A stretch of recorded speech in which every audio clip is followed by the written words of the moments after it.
सप्ताह में 7 दिन होते हैं, तो संडे के बाद मंडे, मंडे के बाद ट्यूसडे, ट्यूसडे के बाद वेडनेसडे, वेडनेसडे के बाद थर्सडे क्यों आता है भाई? और ये तो पूरी दुनिया मानती है ना। अब आप बताइए, अगर कोई लॉजिक इस बात का हो, संडे पहले आना समझ में आता है, सबसे प्रमुख ग्रह।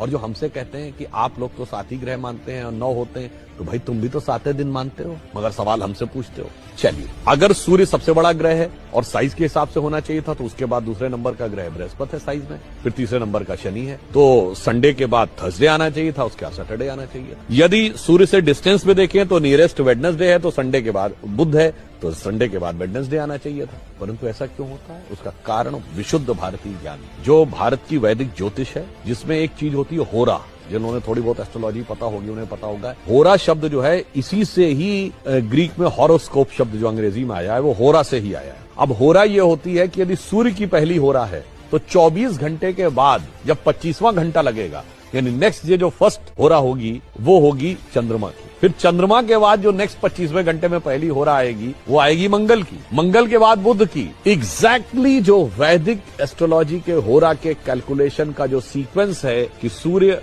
चंद्र, मंगल, बुध, बृहस्पति, शुक्र और शनि, उसी सीक्वेंस में ये हफ्ते के 7 दिन हैं। और ये हम सब ने सुना भी है, ध्यान किसी ने नहीं दिया जब हम पूजा करते हैं अपने घर में। और तो वो नवग्रह शांति का मंत्र सब लोग सुने जरूर होंगे पंडित जी के मुंह से, ध्यान नहीं दिया होगा। उसमें क्या है? ब्रह्मा मुरारी त्रिपुरांतकारी, भानु शशि भूमि सुतो बुधश्च, गुरुश्च शुक्र शनि राहु केतु, सर्वे ग्रहा शांति करो भवन। सबसे पहले क्या है? भानु यानी सूर्य, शशि यानी चंद्रमा, तो मंडे के बाद, संडे के बाद मंडे, भूमि सुतो मंगल, देन ट्यूसडे, बुधश्च, गुरुश्च, शुक्र, शनि।